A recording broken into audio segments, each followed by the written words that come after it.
बिस्मिल्लाहिर्रहमानिर्रहीम। अस्सलाम वालेकुम डियर एस्पायरेंट। सीएसएस पीएमएस में जो पाकिस्तान अफेयर्स पढ़ रहे हैं आज हम लोग।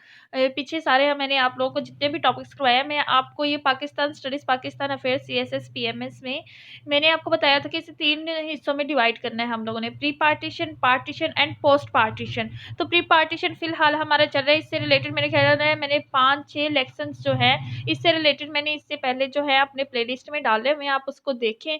उनमें से मैं आपको कहती हूँ जितने मतलब इस प्लेटफॉर्म पे अगर आप लोग आ गए हैं ना, तो मेरा नहीं ख्याल कि आप पे पाक अफेयर्स के पेपर में आपको कोई भी टेंशन होने वाली है। इनसे पक्की बात है कि आप लोग सीएसएस और पीएमएस में पाकिस्तान अफेयर पाकिस्तान स्टडीज जो है उसको 4 क्वेश्चन अटेम्प्ट करने होते हैं। हम लोगों ने तो 4 क्वेश्चन आपको पक्के ऐसे मिल जाएंगे जो कि आप इजीली इस पेपर को अटेम्प्ट कर सकेंगे। ठीक है, प्री पार्टीशन चल रहा है हमारा, तकरीबन हम पार्टीशन के करीब पहुंचने वाले हैं क्योंकि प्री पार्टीशन की जो सीरीज है वो कंप्लीट होने वाली है। इसमें हम लोग पढ़ने वाले हैं impact of the Congress rules 1937 to 1939 on Muslims of India. ठीक है, कि इसके ये जो क्वेश्चन है, ये टॉपिक है, ये भी बहुत ज़्यादा रिपीटेड है, ये भी सीएसएस और पीएमएस में बार बार पूछा जाता है और ये इंतहाई इंटरेस्टिंग भी है। आपको जल्दी लर्न हो जाएगा इसके बारे में, बस आप लोगों ने कॉन्सेप्ट क्लियर करना है। सबसे पहले मैंने आप लोगों को बोला है कि आप लोगों को ये जो कॉम्पिटिटिव एग्जाम्स है ये थोड़ा सा हटके होता है। यहाँ पे जो होता है क्वेश्चंस की, अगर क्वेश्चंस पेपर अटेम्प्टिंग टेक्निक जो है वो ज़्यादा मैटर करती है। ये मैंने प्रीवियस लेसन अगर आप लोगों ने सुने हो तो मैंने उनमें साथ साथ आप लोगों को अटेम्प्टिंग टेक्निक भी बताई जा रही है कि आप पेपर को किस तरह अटेम्प्ट करो कि आप 20/20 मार्क्स लेने में कामयाब हो जाओ, क्योंकि वही मटेरियल आपने भी लिखा है, वही मटेरियल हज़ारों लोग और लिखेंगे, लेकिन क्या है आपके पेपर में ऐसा डिफरेंट होना चाहिए जो कि एग्जामिनर को अट्रैक्ट करे, जो कि एग्जामिनर आपको ज़्यादा मार्क्स देने पे मजबूर हो जाए। सबसे पहले कोई भी क्वेश्चन है उसका बैकग्राउंड आपने लाजमी ऐड करना है। तो इसमें बैकग्राउंड में जो हमारे पास बात आएगी वो यही है कि गवर्नमेंट जो इंडिया एक्ट था, आपको ये पीपीएससी में आप लोग जा रहे हैं, पीएमएस सीएसएस पीएमएस में जीके का पेपर होता है, सीएसएस में जो होते हैं करंट अफेयर पाक अफेयर्स में जो वो आते हैं एमसीक्यूज आते हैं। तो ये जो है ये जो इंडियन एक्ट है 1935, इसके बारे में बहुत ज़्यादा क्वेश्चन एमसीक्यूज आता है, बहुत ज़्यादा मोस्ट रिपीटेड है। जिन्होंने पहले पेपर दिए हुए उन्हें तो आइडिया हो जाएगा। ठीक है, जो लोग फर्स्ट टाइम चाह रहे हैं सो डोंट वरी, आप लोगों ने इससे कंफ्यूज नहीं होना। 1935 जो था वो इंडिया एक्ट एक पास हुआ था, क्योंकि आपको पता है मुसलमान और हिंदू जो थे ब्रिटिश गवर्नमेंट के अंडर रह रहे थे। तो अब उन्होंने एक एफर्ट की थी कि हम ब्रिटिश गवर्नमेंट से जान छुड़ाना चाहते हैं। तो उनकी जो एफर्ट थी वो ये रंग ले आई कि 1935 में प्रोविंशियल जो गवर्नमेंट कायम करने का एक रूल पास हुआ, एक एक्ट पास हो गया था। इसके तहत तब इलेक्शन हुए 1935 में। तो इस इलेक्शन में क्या हुआ था, मुस्लिम लीग अनफॉर्चुनेटली इतनी सीट्स नहीं ले पाई थी, लेकिन इंडियन कांग्रेस की जो जमात थी वो बहुत ज़्यादा सीट्स लेने पे कामयाब हो गई थी। ठीक है, वो उन्होंने ये जो थी वो एक गवर्नमेंट बनाई थी इन 8 provinces. It format coalition government in 3 provinces where other parties had won majority। ठीक हो गया, इन्होंने कुछ मेजोरिटी ली थी। तो क्या हुआ था कि इनकी जो गवर्नमेंट चली थी, समझ लें कि ब्रिटिश सिर्फ एक गवर्नर था, लेकिन उसके नीचे जिन सूबों में कांग्रेस की हुकूमत बनी थी वहाँ पे मुसलमान जो थे वो अक्सरियत में होने के बावजूद या अकलियत में चले गए या ऐसा कुछ हुआ। तो उसमें क्या हुआ था कि 1937 से इनका टाइम पीरियड स्टार्ट होता है इनकी गवर्नमेंट का, और कहाँ तक चलता है, ये चलता है हमारे पास 22 दिसंबर 1939। अच्छा, ये भी एक एमसीक्यूज आता है कि 22 दिसंबर को डे ऑफ डिलीवरेंस मनाया गया था, निजात का दिन मनाया गया था। जब ये आप पूरा टॉपिक क्लियर कर लेंगे तो आपको समझ आ जाएगा निजात हमने क्यों मनाई थी, कायदे आज़म ने इसे निजात क्यों मनाई थी।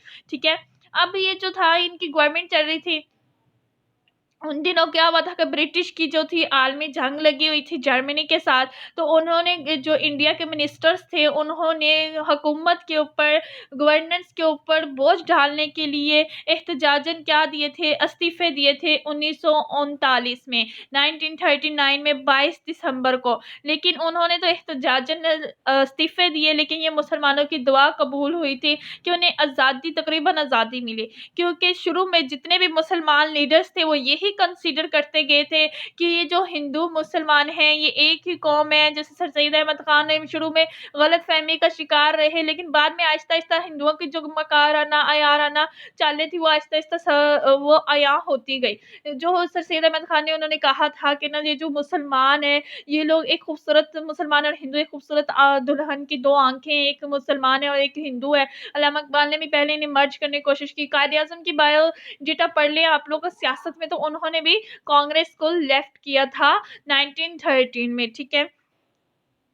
और मुस्लिम लीग उन्होंने 1906 में बनी थी, लेकिन कायद-ए-आज़म 1906 में मुस्लिम लीग के साथ नहीं खड़े थे, वो कांग्रेस के साथ खड़े थे। उन्हें भी यही लगता था कि शायद हिंदू और मुसलमान मिलके एक कंट्री बना सकते हैं, ये अंग्रेज़ों से जो है वो छुटकारा हासिल करके, तो ये एक अच्छा सिस्टम चला सकते हैं। माहदा लखनऊ पैक्ट हम लोगों ने 1916 भरा, उसमें भी उन्होंने मुसलमान और हिंदुओं को साथ मिला के चलने की एक एफर्ट की थी। लेकिन ये जो उनकी सारी गलतफ़हमियाँ थी ना, ये उन्हें एक झलक नज़र आ गई कि अगर हम लोगों ने अंग्रेज़ों से निजात पाके हिंदू और मुसलमानों का इत्तेहाद हुआ, कुछ इसकी एक झलक पार्टीशन ऑफ बंगाल में भी नज़र आई थी कि उनसे नहीं बर्दाश्त हुआ था। अब तो उन्हें प्रैक्टिकल मिल गया कि जब क्या हुआ, मिनिस्ट्रीज़ आ गई थी हिंदुओं के पास, तो उन्होंने क्या मुसलमानों पे मज़ालिम ढाए, क्या मुसलमानों के ऊपर ज़ुल्म किए कि उनकी वो जो थे मुसलमान ये कहने पे मजबूर हो गए कि इनसे अच्छे तो अंग्रेज़ थे।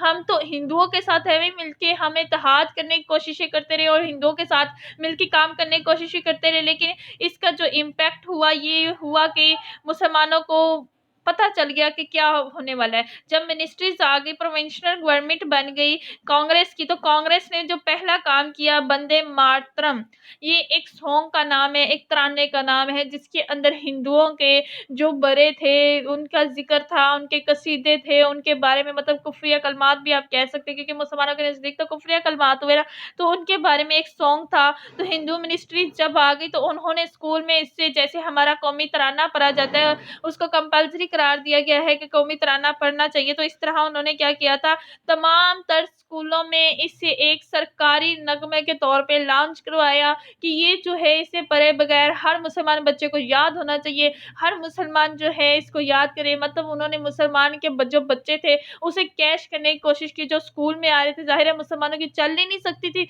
मिनिस्ट्रीज़ उनके पास थी, तो उन्होंने क्या किया था, स्कूल्स में ये इसको लाज़मी करार दे दिया गया, हर मुसलमान बच्चा है उसको याद हो, वो पढ़ेगा तो ही स्कूल का डे स्टार्ट होगा। इस तरह करके उन्होंने ये जो है स्ट्रेटजी अपनाई और इन्होंने इसको इंट्रोड्यूस करवाया। ये जो सबसे पहला काम था, ये मुसलमानों के लिए बहुत ज़्यादा तकलीफ़देह था और वो इस पे कुछ नहीं कर सकते थे और वो अपने बच्चों के लिए मजबूर हो गए थे कि वो बच्चों को स्कूल्स भेजें, तो कहाँ भेजें और करें तो क्या करें? क्योंकि ये सब कुछ तो इनके अंडर जा चुका था, ठीक है? ये वंदे मातरम का कुछ काम था, ये जो कि मुसलमान बच्चों को अंदर से जो रिलीजियस था वो ख़त्म करने की तरफ भी एक इनकी कोशिश थी, ये उनकी पॉलिसी थी। उसके बाद जो उन्होंने नेक्स्ट जो कराई थी, वादा स्कीम था, ये वादा स्कीम इंट्रोड्यूस करवाई गई। इसमें क्या होता था, गांधी की वादा स्कीम भी सारे स्कूलों में इंट्रोड्यूस करवाई गई। इसका मकसद भी यही था कि मुसलमान बच्चों को बिल्कुल मज़हब से दूर किया जाए और उन्हें हिंदुओं की तरफ लेकर आया जाए, ताकि ये हिंदू मत में बिल्कुल उसके रंग में ढल जाए, क्योंकि बच्चों को समझ नहीं होती। तो ये स्कीम इंट्रोड्यूस करवाई गई। इसके मुताबिक क्या था कि गांधी की फ़ोटो थी, उसके आगे झुकना होता था। इस तरह के 2-4 काम होते थे जो उन लोगों को करना होता, जो कि मुसलमानों की पॉलिसी के सख्त खिलाफ था और मुसलमानों को इसके लिए भी ये गवारा नहीं था कि हमारे मुसलमान बच्चे जो हैं वो इस तरह की शिरके कलमात पढ़ें और इस तरह के शिरकिया काम करें, लेकिन वो लोग मजबूर थे क्योंकि वो कुछ कर नहीं पा रहे थे, गवर्नमेंट इन लोगों की थी। तो ये एजुकेशन सिस्टम है, इन्होंने इसको इंट्रोड्यूस करवाया और ये हर बच्चों के लिए लाज़मी करार दिया गया। ये मुसलमानों के बच्चे थे, लेकिन उन्हें मजबूरन ये करना पड़ता था क्योंकि मिनिस्ट्रीज़ जो थी वो इन लोगों के पास आ गई थी। अब इस तरह के कुछ मज़ालिम थे जो उन्होंने ढाए थे, स्कूल को उन्होंने बिल्कुल बैन कर दिया था और उसके बच्चों के लिए, मुसलमान बच्चों के लिए एडमिशन भी मुश्किल कर दिया था। इस तरह के कुछ काम किए। उसके बाद जो था Hindu renaissance in the way of religious practices. अब हिंदुओं ने जो मुसलमानों की जो होती थी मजहबी का एक्टिविटीज थी, उसके अंदर उन्होंने पूरी तरह रुकावटें डालने की कोशिश की, पूरी तरह इन्हें नाकाम बनाने की, मतलब कि उन्हें इतना तंग किया जाता था। वो किस तरह से मुसलमानों के जो मजहबी त्यौहार होते थे उसको टॉर्चर किया करते थे, उसको ख़त्म करने की कोशिश करते थे, उनके ऊपर जुल्म ढाने की कोशिश करते थे। तो इसमें क्या करते थे कि जो मुसलमानों के त्यौहार, आपको पता है कि बरी ईद होती है जिसपे गाय की कुर्बानी की जाती है, तो उन्होंने ये काम किया कि गाय की कुर्बानी के ऊपर टोटली पाबंदी लगा दी कि जो गाय की कुर्बानी करेगा उसको कत्ल कर दिया जाएगा, उसको गिरफ्तार किया जाएगा। गाय की कुर्बानी पे सख्ती से पाबंदी लगा दी गई। तो ज़ाहिर सी बात है, हमारा त्यौहार जो है ईद उल अज़हा बनती ही इसी चीज़ से है कि हम लोग गाय की कुर्बानी करें। लेकिन यहाँ पे क्या किया उन्होंने, गाय की कुर्बानी पे टोटली पाबंदी लगा दी। उसके बाद इन्होंने क्या किया, मुसलमान जब नमाज, उसकी मस्जिदों के रास्ते रोके गए, मस्जिदों को बंद किया गया, अज़ानों पे पाबंदियाँ लगाई गई। इस तरह के हर वो काम किया गया जिससे कि मुसलमानों का वजूद ख़त्म हो जाए, मुसलमान जो है वो हिंदू मत के आगे घुटने टेकने पे मजबूर हो जाए और उन्हीं के मज़हब को अपनाने पे मजबूर हो जाएँ। इस तरह के हर काम किए गए, मस्जिदें वग़ैरह नमाज़ी के दरमियान तंग करना, अज़ानों पे पाबंदी लगाना, ये सारे काम जो थे उन्होंने किया। यहाँ पे इस सिचुएशन में मुसलमानों के लिए रहना जो था वो इंतहाई मुश्किल हो गया था। ये वो सारे अनासिर थे, फिर मुसलमानों को एहसास हुआ कि हिंदू लोग अगर इनके ऊपर मुसल्लत हो गए तो मुसलमान अपना वो वजूद खो देंगे जो वो 1400 साल के बाद से, और जो अल्लामा इकबाल ने कहा था कि 100 साल हो गए हैं ये दोनों कौमें एक साथ रह रही हैं लेकिन ये एक दूसरे के दरमियान अंदर मर्ज नहीं हो सकी। 1930 में उन्होंने खुतबा इलाहाबाद में फरमाया था, तो उन्हें लगता था कि ये हमारा वजूद खतरे में पड़ जाना है, हम अपनी इस नाक से हाथ धो बैठेंगे। इस तरह के कुछ जो थे ये सारा एंटी मुस्लिम था, जो उन्होंने मुसलमानों पे अटैक्स किए, उनके घरों को आग लगाई, उनकी प्रॉपर्टी ज़ब्त की। यानी कि कांग्रेस ने हर मुमकिन हद तक कोशिश की मुसलमानों को इकोनॉमिकली, सोशली, रिलीजियसली, मतलब कि हर लिहाज से उन्हें वीक करने की, उनके वजूद को ख़त्म करने की, कि जो मुसलमान हैं वो हमारे गुलाम बन के रहें, उनको मुलाज़में जो है वो छोटी से छोटी दी जाए, बड़े अफ़सरों पे ना जाने दिया जाए, उनको तालीम को ख़त्म करने की, उनके मज़हब को ख़त्म करने की, उनकी शनाख्त को मिटाने की कांग्रेस ने हर हद तक, हर मुमकिन हद तक और हर ज़ालिम के हद तक उन्होंने अपनी पूरी कोशिशें की। अब ये जो थी ये सारी चीज़ें थी, ये कुछ पॉइंट है जो आप लोगों ने डिस्कस करनी है। इसके बाद आपने अपने क्या करना है, उसका इम्पैक्ट क्या होगा वो इम्पैक्ट डाल देना है आप लोगों ने कि मुसलमानों पे क्या इम्पैक्ट हुआ। इसके बाद आप लोगों ने डे ऑफ डिलीवरेंस का लाज़मी अलग से पॉइंट बनाना है ट्वें जिसमें आप लोगों ने 22 दिसंबर का ज़िक्र करना है। फिर कायदे-आज़म ने क्या किया था कि डे ऑफ डिलीवरेंस सेलिब्रेट किया था, जब हिंदुओं ने एहतजाजन जो थे अपने इस्तीफ़े जमा करवा दिए और उन्होंने तो अपनी तरफ से बरतानवी हुकूमत के ऊपर बोझ डालने के लिए इस्तीफ़े जमा करवाए थे, लेकिन इसके बदले में क्या हुआ था कि मुसलमानों को निजात मिल गई थी। तो 22 दिसंबर जो है आप लोगों ने क्या करना है, इसको डे ऑफ डिलीवरेंस का अलग से पॉइंट बनाना है। वो आप लोगों ने ऐड करना है कि उन्होंने अंडर प्रेशर करने के लिए, एस्टिमेट करने के लिए बरतानवी हुकूमत को एहतजाजन जो थे इस्तीफ़े जमा करवा दिए और इसी खुशी में कायदे-आज़म को क्या मुसलमानों को रिहाई मिली। कांग्रेस का जो एक ज़ुल्म-ओ-सितम का निज़ाम कायम हो चुका था, वंदे मातरम पढ़ना पड़ता था, वादा स्कीम के मुताबिक चलना पड़ता था, गाय की कुर्बानी पे पाबंदी थी मस्जिदों में, और इसके अलावा क्या हुआ था कि हर जो बिल्डिंग थी, दफ़ातर थे, सरकारी बिल्डिंग थी, उसके ऊपर क्या था, कांग्रेस का झंडा लहराया जाता था। वहाँ पे क्या था, वो बाकी सारे झंडे उतार दिए गए थे और सिर्फ़ एक कांग्रेस का झंडा हर सरकारी दफ़्तर के ऊपर लहराया जाता था। मतलब उन्होंने पूरी तरह अपने आप को गालिब करने की कोशिश की और मुसलमानों के टोटली मग़लूब करने की भरपूर कोशिश की। ये डे ऑफ डिलीवरेंस डालने, फिर आप लोगों ने कुछ कंक्लूजन डाल देने कि यही वो बातें थी जिससे आगे जाके तहरीक करारदाद पाकिस्तान मंज़ूर कराने पे 1940 में, क्योंकि ये 1939 तक अब उन्होंने एक झलक देख ली कि ये बिल्कुल ही पॉसिबल नहीं है कि हम लोग मिलके रह सकें।